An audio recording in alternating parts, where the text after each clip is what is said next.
Hello and welcome to the Pregnancy Help Podcast. I'm your host, Lauren Bell. Strong teams don't happen by accident. They're built with intention, wisdom, and long-term vision. In this episode, we're joined by Heartbeat's Lori Campbell and seasoned coach and leader, Robin Fuller, with over 2 decades of experience in pregnancy help ministry to share practical strategies for hiring the right people, preparing for leadership transitions, and preventing burnout among staff and volunteers. Ladies, thanks for joining us today. Lori, I'm going to hand it over to you. Well, this is an honor to meet with you, Robin, and get to have you share with our affiliates and our listeners. You have such a great wealth of knowledge, and you're so gracious and wise in the way that you share that. And it's just always a blessing to get with you and to hear you coach other leaders. And I always find myself absolutely blessed myself. So I'm really looking forward to this. Well, thank you, Lori. It's such an honor to be here. I love all that Heartbeat does, and it's great to participate just a little to help some of the leaders out there who are in a whole different frontier than when I started back in 1989 in this whole pregnancy center land, which is what I call it. It's kind of like Disneyland, but the rides can be terrifying and no fun at times if you're that chief executive or that key leader. And everything that I offer through Bloom Coaching is everything that I yearned for when I was an executive director. So that is how I've kind of landed on my primary themes of overcoming burnout or avoiding it altogether, succession planning, and the value of really putting the work in. If you really want to finish well, it's going to take some work. And then when it comes to those teams that Lauren talked about in the introduction, having a strong team or board, none of that's going to happen by accident. It's going to take some real intentionality. So I led 3 different pregnancy centers over more than 23 years, started when I was 25 years old and knew nothing other than the fact that I had had an abortion, and I knew that God was calling me to help in some way. But then after doing that, I had been helped so much by my own coach during a really intensive season of burnout when I was ready to quit. And when my own coach was taken out of ministry because of a medical illness, I heard God whisper to me to step in. So what I do is minister to these precious leaders primarily. Sometimes I get to work with the entire teams, but God has called me to work with the pregnancy center executive directors and CEOs to help them lead with confidence and joy and to eventually finish well. Many of you may have seen me on Bright Course in Bright Training. I have some different courses I've done there. And I also speak at Heartbeat every year, and it's such a gift. Well, let's dive in. Let's talk about what do you think are the most common hiring mistakes that you've seen in pregnancy help organizations? Well, I usually use myself as the example because I was probably one of the worst when it came to hiring and firing. I know how easy it is to fall into the trap of panicking, moving too fast. Like, oh, I need to fill this position because if I don't, the work is all going to fall on me, especially when the center that I led, the primary one, was really small. I was doing everything, and it was wonderful to hire new people, but we tend to hire too fast. I've heard out there in the industry world or employment world or whatever, the term hire slow, fire fast. And by the time I left that pregnancy center, I really did embrace that. But when I look back through my career, there can be great fear in hiring, or there's fear in taking your time. So that is probably the greatest piece of wisdom that I could give. Not only taking your time, but the vetting process, really take that seriously. We got to a point where within our policies, the way that we hired, we would start with a phone vetting interview of someone. And sometimes we would advertise on Indeed.com and some of these places that are avoided because you get such a slew of all these resumes. But we would start with a phone interview before we would even offer an application.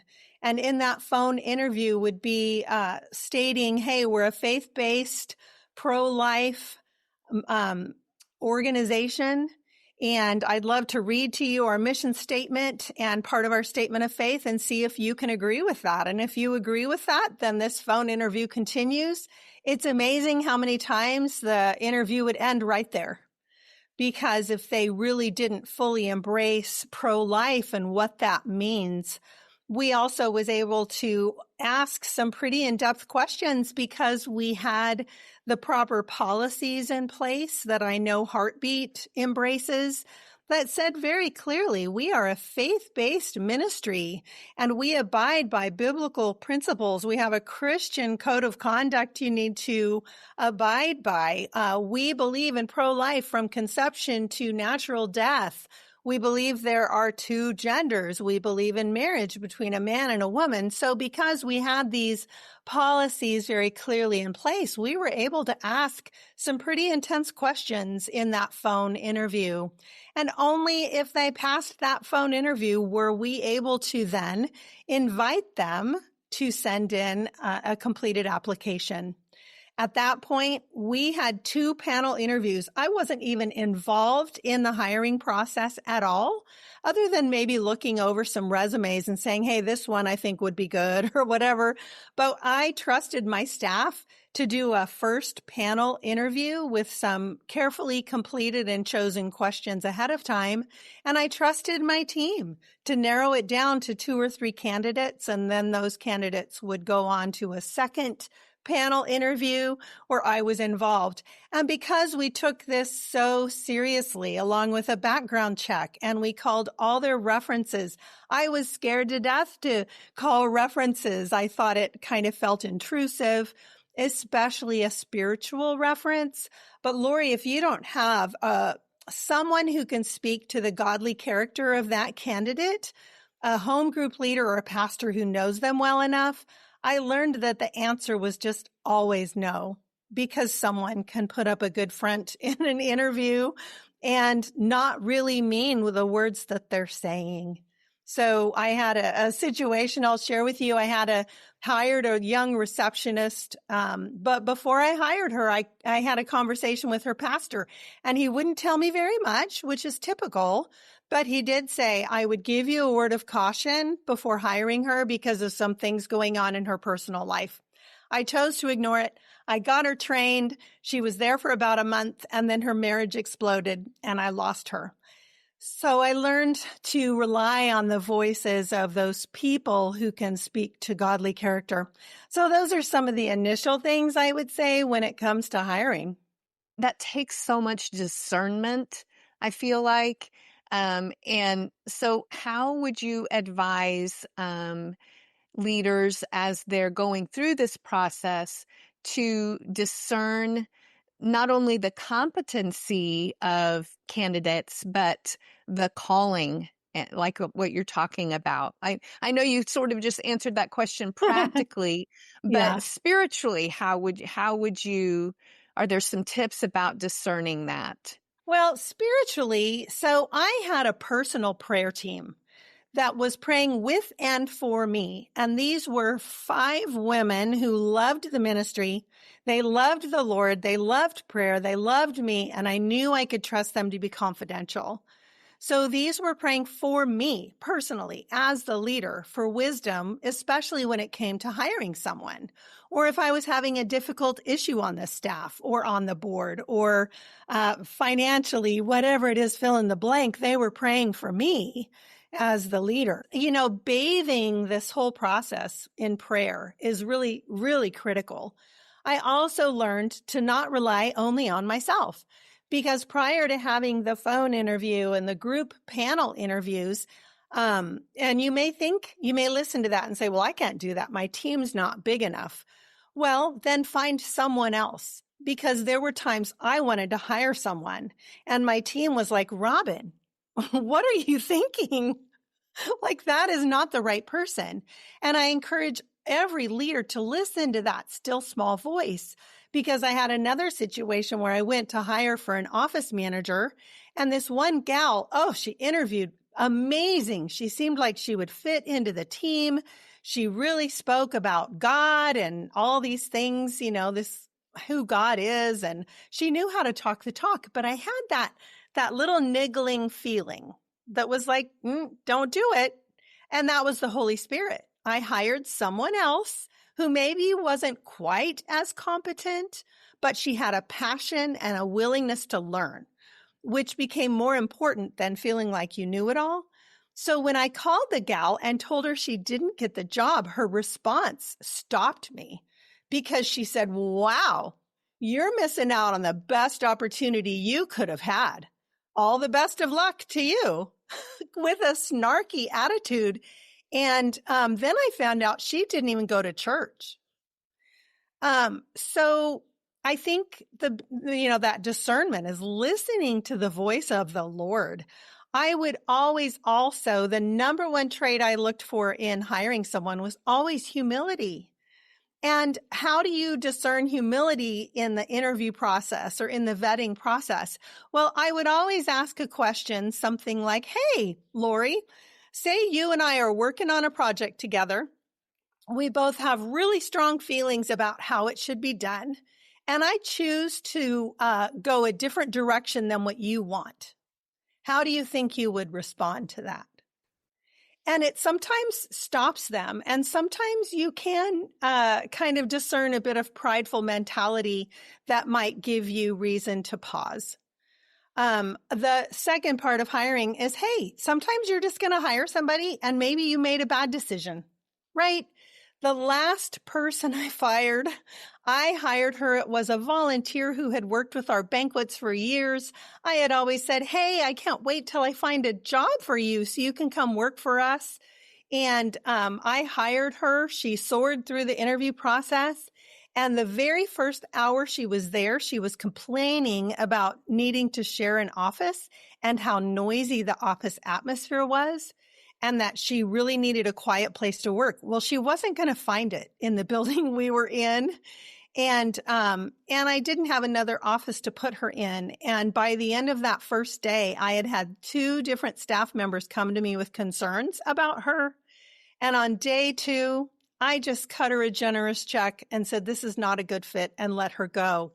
Now, it's kind of hard because we're in a pretty small community and she still won't look at me. And it's been, probably 9 years. But anyone who's around me very long hears me say over and over, if you are that executive director or CEO, your job is to do what is best for the ministry, not the person sitting in front of you. And if you can really see yourself as that watchman up on the walls, looking in every direction for any area of risk, bringing one bad hire onto the team will affect the entire ministry. So just remember, if you're listening, that your job is to do what's best for the ministry, not for that bleeding heart sitting in front of you, or the single mom who's working for you and you just know that you need to terminate her. Just do what's best for the ministry. Very hard decisions to make sometimes as a leader, but Very you hard. can always look back and see and know when you didn't listen to that check in your spirit or that little red flag or just that off the wall comment, that kind of it hit you the wrong way, but you thought, oh, no big deal. And then later you're like, oh, that really was maybe the Holy Spirit telling me this is not right. And I'm trying to give you a clue here. So Well, and I'll tell you, yeah. Lori, the first person I fired, I just did everything wrong. I told her when she asked why, I told her it was because God told me to. And that didn't work out really well when the unemployment office called me and tried to get some clarification. And I had opportunity about 3 or 4 years ago to meet and have coffee with this woman. And it had been 20 years. And I had wounded her so deeply. I had opportunity to ask for forgiveness and to try to mend that relationship. So as leaders, sometimes we just don't get it right. And it's important to acknowledge that and be willing to ask for forgiveness when we do things not the best way. Yeah, absolutely. Absolutely. Not only do Yeah. we need to hire humility, but we need to be humble ourselves and set a good Yes. example that way. Yeah. Well, let's move to succession planning. I know that's Woo. definitely one of your one of your passions, and you speak so eloquently and wisely about that. So, what does effective succession planning look like in our world, in our planet? What did you say? Our Pregnancy center land. pregnancy center land. Yeah, I talk about we're kind of on a different planet, but yeah. So what does it look like? Well, Effective. my tagline is helping ministry leaders finish well. And that is not something that was created in a silo. My former coach actually had that at the ministry where he used to work. And I remember him asking me, because I would say, I want to finish well. And he would challenge me. Well, what do you mean by that? And in essence, when I say finish well, the goal would be for a director to walk away with confidence, knowing that things are going to be okay. And the new person who walks in should be able to walk into the position without needing to clean up messes or immediately make decisions. They should be able to walk in and the board is functioning well. The staff is functioning well. There's a solid organizational structure in place with really clear policies and procedures and job descriptions and things like that. And then the leader who is leaving needs preparation. And that is, to be honest, sometimes the hardest part. And I'm actually in the process of writing a book directed to pregnancy center and ministry leaders who love this ministry so deeply that it's very hard to let go.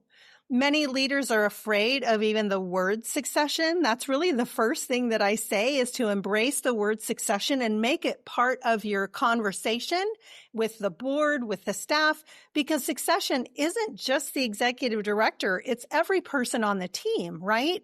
How does the board bring on a new person when someone leaves? How, if something happened seriously to your nurse manager, does she have things documented enough that someone else could step in to know what she does to help make decisions? So part of it is that knowledge transfer. It's getting the knowledge out of your head into a helpful format for whoever comes behind.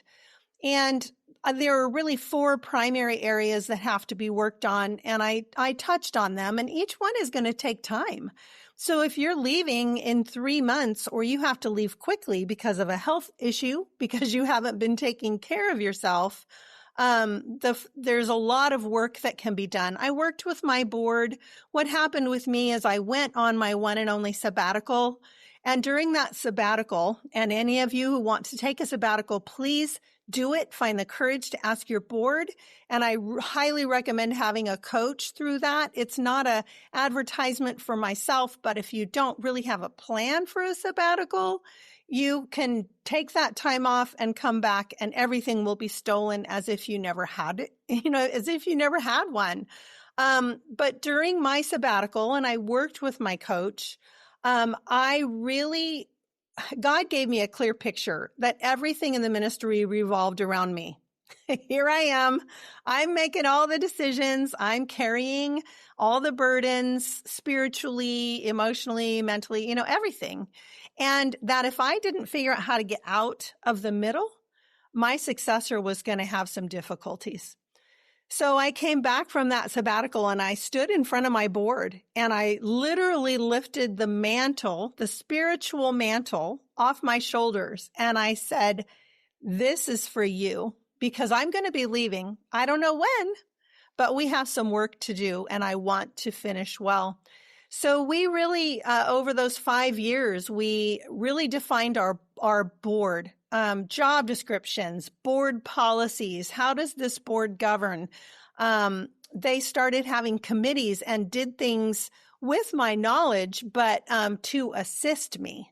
So they had that finance committee that really helped lead the finances and create the budget. And they had a strategic planning committee and really took on the strategic vision of the center. So it wasn't all just on me. We actually had a written strategic plan, which was beautiful, with a committee that is still meeting quarterly to this day. I've been gone over 8 years. They're still keeping that strategic vision in front of them as a board. And how do you bring on new board members and vet them carefully and all those things, right? And the second thing is the staff. How do you prepare the staff who, I was hoping that the staff wasn't so committed just to me that they would all leave when I left. I was hoping that they were there because God had called them to be there. And I actually worked on preparing my staff. I'm going to be leaving. What would you like to see not change? What would you like to see change? I had conversations with my team. And then I even asked them to stay for a minimum of 6 months after I left and give my successor a chance. Now, my succession plan, I didn't have someone internally. We hired a 31-year-old male who had moved from 6 hours away into our community. And so we went from an outspoken, extroverted, 50-something-year-old to a 31-year-old introverted male. So when you think about the dynamics of that, what are some of the things I had done to bring a solid structure to that organization? And I had made sure that regardless of who came in, I had a culture of trust established. We had really clear policies and procedures that could be followed. We had clear job descriptions. Everybody knew what they were doing. So we just tried to remove any confusion. And I must have done a pretty good job because my successor, he never called me once after I left. It kind of wounded my pride. But as I mentioned, really the hardest thing sometimes is working on the leader who's leaving, because the grief that comes with leaving after I was the pregnancy center director, right, in my whole community. People still see me now over 8 years later and ask me how the pregnancy center is. And I'm like, I'm not there. I don't know.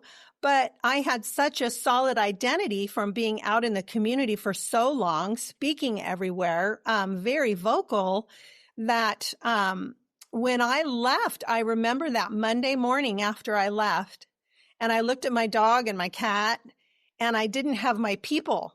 I didn't have my staff that I did devotions with. I didn't have the board. I didn't have the donors. I didn't have the pastors and the churches and the volunteers. And I was lonely.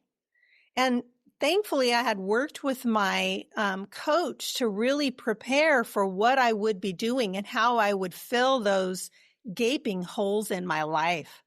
So part of my heart and preparation is to prepare that person who's leaving, especially if it's a founder. And you and I know, Lori, as we look around pregnancy centers around the country, many of them are aging out. I talk with directors who are 70, 75, and they don't know when they're going to be leaving, and they have not created a plan. What will that do? And not only are they aging, the boards are aging, the staff is aging, and we're not doing a very good job in pregnancy center land of looking to the younger generations and sowing into them as the future leaders in our movement. So that was a lot, but succession planning is a big heart of mine. And I am going to be doing a 4-part series coming up for Heartbeat on succession planning, because it's just so critical to our ministry culture nationwide. What is this going to look like if we don't get some of these aging leaders replaced? So good. So good. I love that. One thing I didn't hear you necessarily address, you covered so much, but for the executive directors listening, when should they start thinking about this? How early is too early? When should they start thinking about it? Today. I actually, I have led succession planning mastermind groups for years now. I'm forming my 14th group. It's a great way to just start looking at it. But I had one gal who joined one of those groups, and she had stepped into such a mess. She had only been there for like 3 months. And she said, I refuse to leave a mess for my successor. I'm going to be here for 10 to 20 years. She said, but I want to know some of the things I can do now to make it better for my successor. And I'm sure if we had everybody who listens to this, there are some raised hands like, amen. So everybody listening, I'm sure you want to leave a better ministry for your successor than what you stepped into, or to have to do all the work of a founder. So I would say, please, please, please start now. Connect with me, get some books, do something, but start talking about succession. Many centers don't even have a policy on succession that would guide what a process would look like. So one of the biggest things is if all of a sudden I was an executive director and I was taken out because of an illness, or I had a car accident, or the biggest thing is, well, who are the decision makers? Who has authority in that event if something happens? So to have a policy in place that really outlines what that would look like say I could never come back. All that knowledge that's in my head would potentially be completely lost. So it's going to leave the whole ministry reeling, not knowing what to do or what steps to take. So having that knowledge transfer and a document beyond your job description. What do you actually do? And why do you do this and not that? And what do you do when you sit at your desk? And how do you sort through emails? And how do you prepare for an event? All those things, that knowledge out of your head. So, the simple answer is start now. And what generally happens is succession planning gets pushed to the back of the desk, and you kind of look at it now and then. I'll get to that someday. Make it a priority, because you never know what's going to happen. How can we develop these leaders in our centers then, if we're going to start succession planning? And hopefully we would, desire to do that from within and raise up leadership, that's already around us. It doesn't always happen that way, but that's definitely, maybe the ideal. Yeah.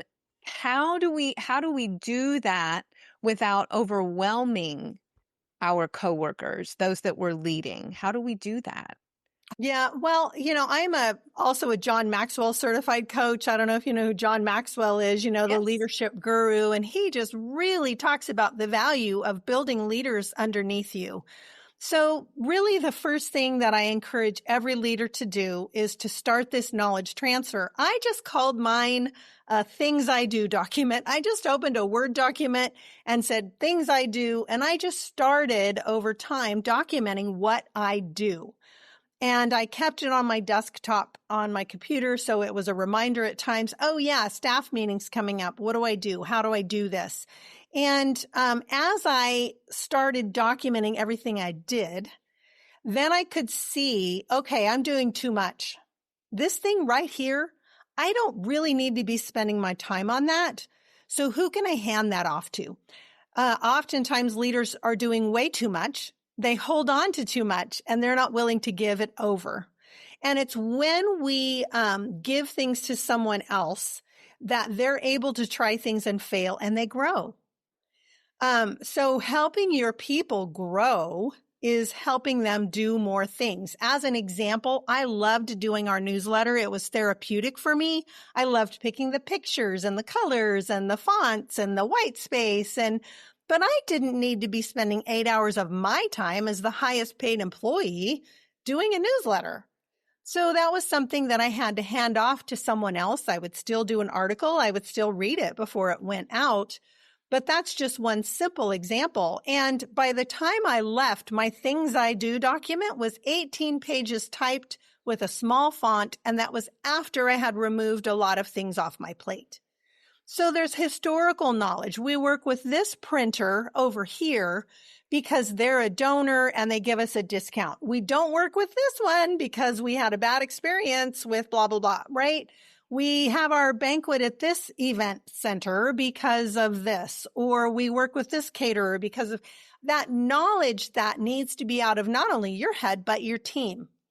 So when you have your development person or your nurse manager and you're like, hey, what do you actually do? It could be an operations manual, a standard operating procedure, whatever you want to call it, but having everybody do that and then handing off more of your things. The reality was when I worked with my board on succession as a boomer, I'm just barely a boomer, but boomers are workhorses.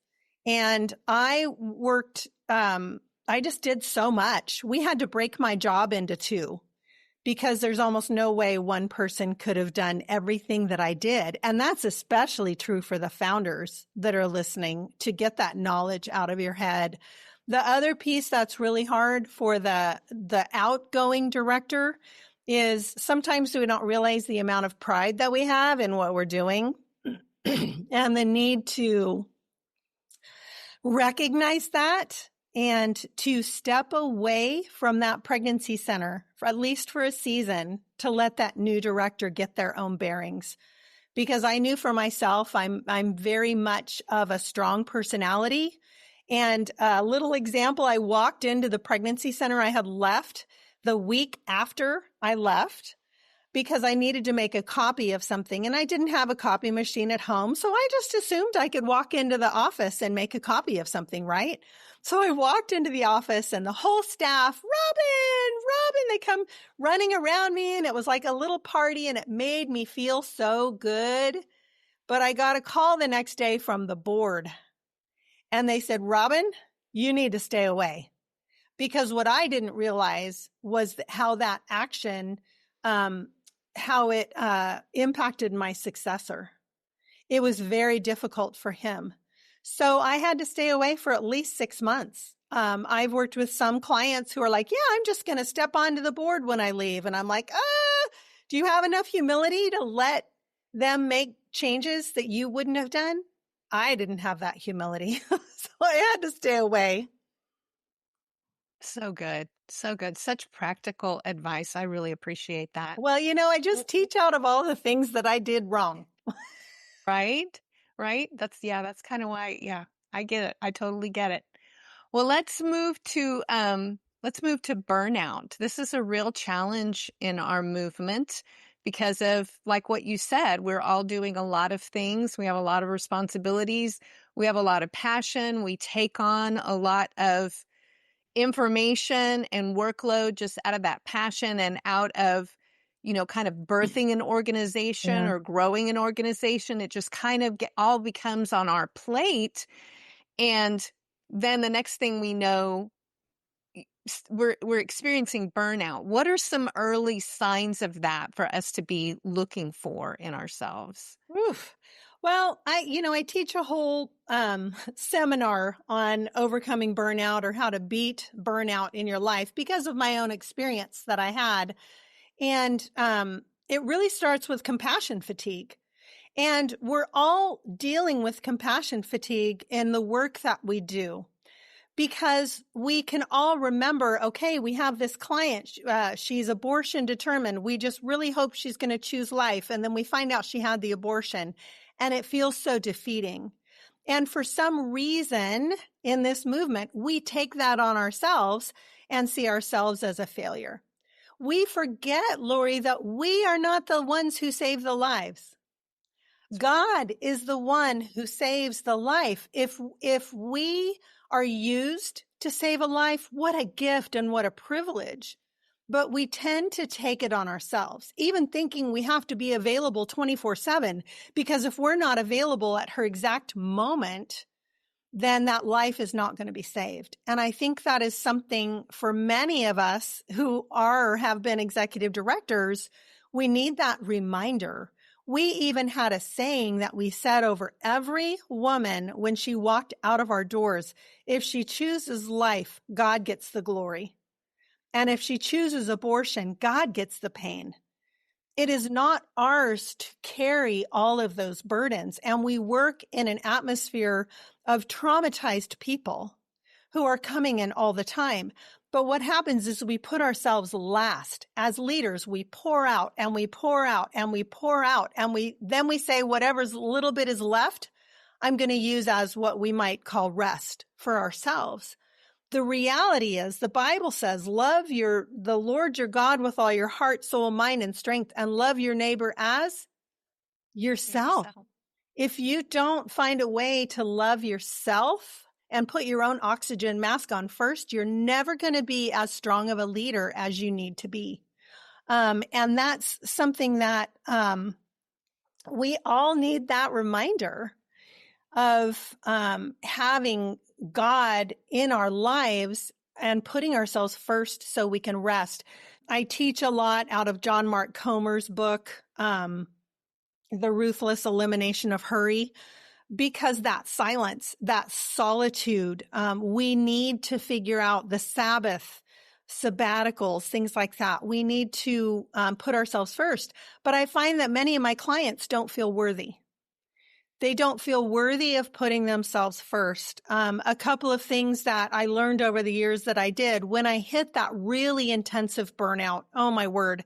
I called a fellow pregnancy center director and I said, Debbie, I'm going to quit. And she said, no, don't quit. Call Dawn. And I didn't know who Dawn was, but I trusted my friend Debbie. So I called Dawn and I made an appointment to meet with him over the phone.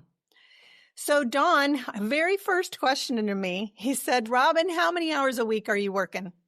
And I said, 40, right? And he goes, okay, so you go to the grocery store and you see a donor and they ask you about work. Are you in work mode or rest mode? I was like, work. And then he said, and then you see somebody at church asks you about work. And next thing you know, you're in work mode. Or you're sitting at home with your family and you see an email come through on your phone, and next thing you know, you open your laptop, and 2 hours later, you haven't interacted with your family. Or you're laying at night, in bed at night, stewing about a conversation or an issue with a staff member. Are you working? And I had to answer yes to all of those. And so he said, let me ask you again, how many hours are you working? And I had to say 70 or 80. My brain was always on work mode. And he said, do you want to stay there? And I said, no. So I worked with him with very practical things. I took my email off my phone. Believe it or not, you can parent your phone. You could take your email off of it. You don't have to be available 24/7. I also asked my board for a desktop computer, so I no longer had all my work on my laptop going to and from. That was a really good thing for me. I learned to wave goodbye to the office at the end of the day, right after I wrote a to-do list for tomorrow. And I waved goodbye. Bye, work. See you tomorrow. And then I went to be present. I also, for almost 20 years, I think this was my 20th year, I just completed a personal retreat that was encouraged by one of my spiritual mentors many years ago. And she said, just go by yourself.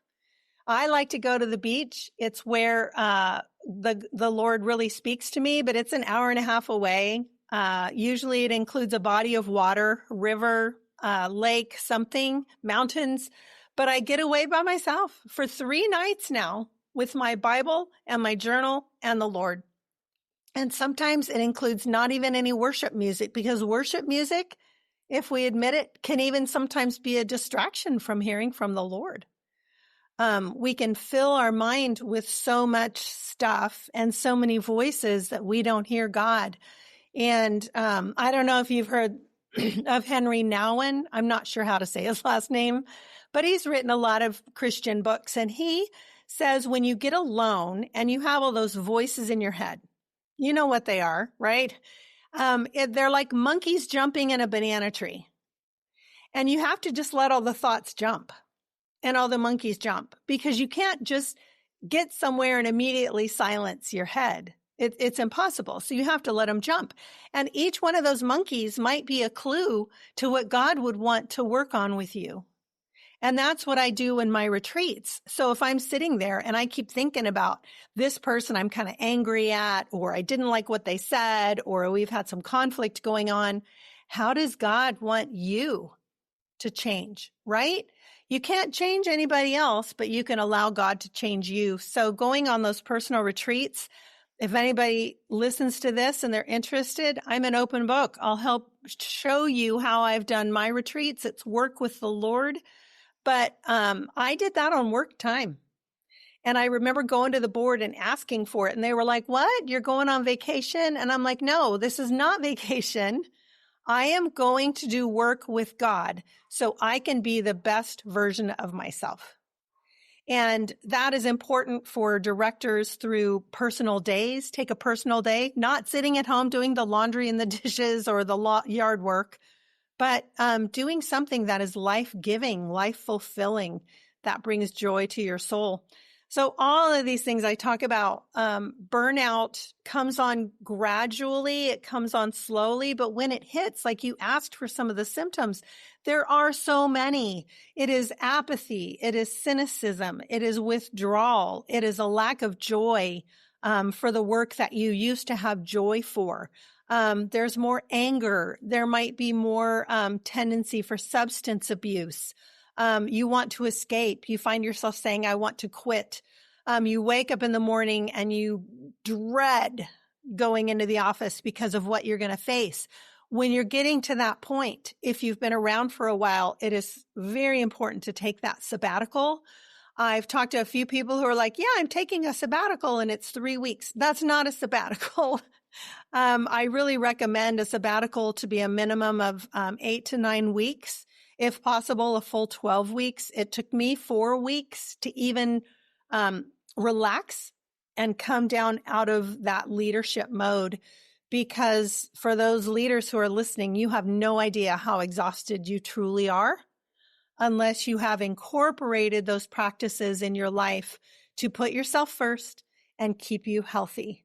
Between a sabbatical, hiring a coach, the value of a coach, and this is not just an advertisement for me. There are lots of coaches out there. But when you are the executive director of a pregnancy center, there are times when you are dealing with imposter syndrome or you're having self-doubt. You can't really go to your board because they're your boss. And you should not be going to your staff and talking about some of the issues you're talking about. And you know it. You know you shouldn't be talking about them or the things you're talking about with them because you're their boss. And they don't really need to know that. And your family and friends don't get it. People outside of pregnancy center land do not understand this place where we live. So the value of a coach, I would go to my coach and verbally throw up all over him, all the stuff. And then he would bring God into the conversation and turn all that mess into something helpful and productive for my own leadership growth, so that I could grow and change into the future and be a different leader today than I was a year ago. Can you give us some more tips as leaders for helping to create that culture inside of our centers? Obviously, we need to set the example. I as a leader, I experienced fear in doing that. I felt like people were going to take advantage then. Mm-hmm. I felt like if I kind of relaxed my work ethic or whatever, that it would, what we do in excess, what's this phrase? Whatever we do in moderation, those who follow us will do in excess. And so I had this fear, well, if I take, X number of days, then my staff will expect, you know what I'm saying? Like Absolutely. It's part of that not feeling worthy in doing it, right? Why should I get this time off and they don't? But the simple fact is, if you are that chief executive, that top leader, as the leader goes, so goes the ministry. Right. And so my staff actually learned to understand the value of this as time went on. The first couple of years, they didn't really get it. What? You're going on a personal retreat? What do you mean? But then it was my staff sometimes who would be like, Robin, you're a little bit snarky and you're a little bit edgy. Is it time for your personal retreat? Because it was in these personal retreats where I could step back and see clearly where I needed correction. I could see the people that I needed to go apologize to and that I needed to work on that relationship. Plus, as I learned to rest and really put that first, I was also able to help my team rest and be the example for them. So I had to start saying, hey, do not contact me after hours unless the building's burning down, right? And I took myself off the being number one on the security. If the security system goes off, there was a gal who lived like 4 blocks from my pregnancy center. Why would I have to drive 10 miles into town if the alarm goes off? So I built it into someone else's job description. I learned to not, if I worked on a weekend, if I spoke at a church, I took Monday morning off. I didn't come into the office until noon. I built it into the staff for others to do things. I put someone else in charge of opening the office and closing the office, so it didn't have to be me. And I learned to really try and work no more than what I was paid for. And I know many of the leaders out there, if you're paid for 32 hours a week and you're working 50 hours, how long are you going to continue doing that? Because when you leave, your successor may not do that. I was really impressed with this young male who took took over for me. He said right from the beginning, he's like, do not even think about contacting me after 6 o'clock because I'm with my family. And that's where I'm going to be. And I'm not even going to respond to you.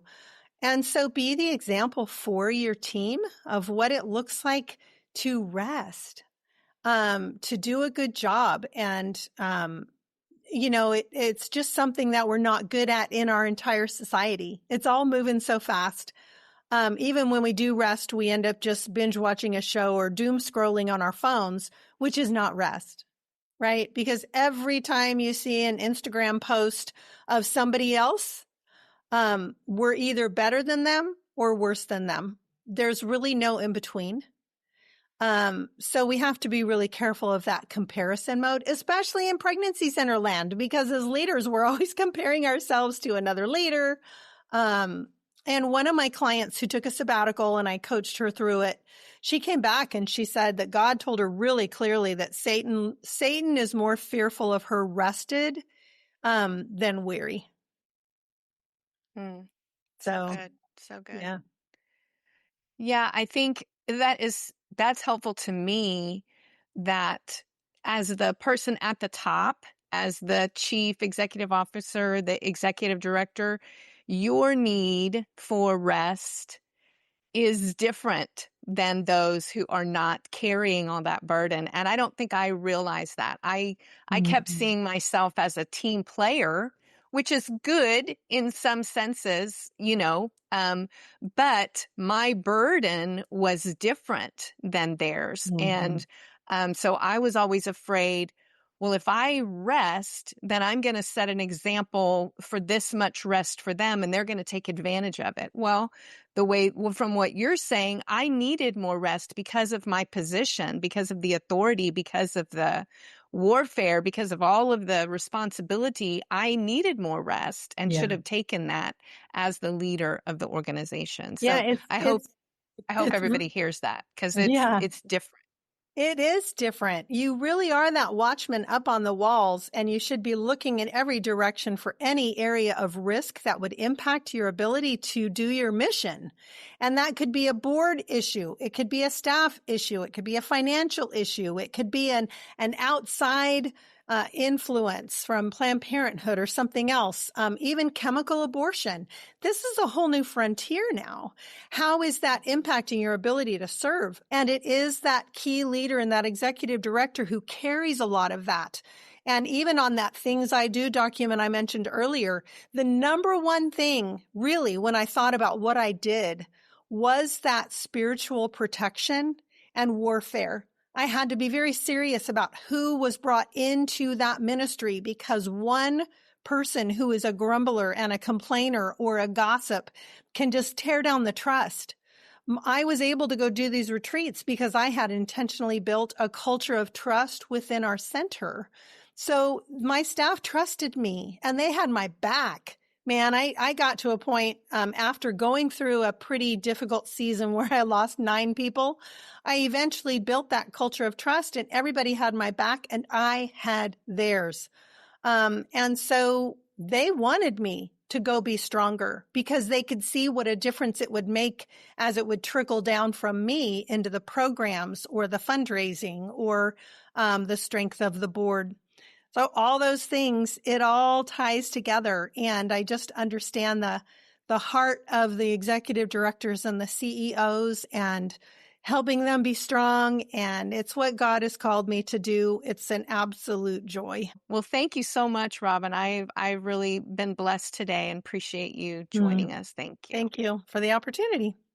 Thank you. Thank you so much, Lori and Robin, for just doing an amazing job of sharing on this episode today. This is definitely going to be a gift to Pregnancy Help Land, and we're going to use that term moving forward. That's really fun. So thank you for your wisdom and sharing just your vulnerability through your experience that many people can be inspired and just encouraged by. So we thank you, listeners, for listening today. If you have not yet subscribed to Pregnancy Help Podcast, please do so you don't miss an episode. We have a lot of exciting content coming out. Also, Robin has a 4-part webinar, as she mentioned, launching in June. So please be sure to look for updates on that and get registered, because we're going to do a deep dive into succession planning. Again, thanks for being here today. Thanks for listening. And as always, have a great day.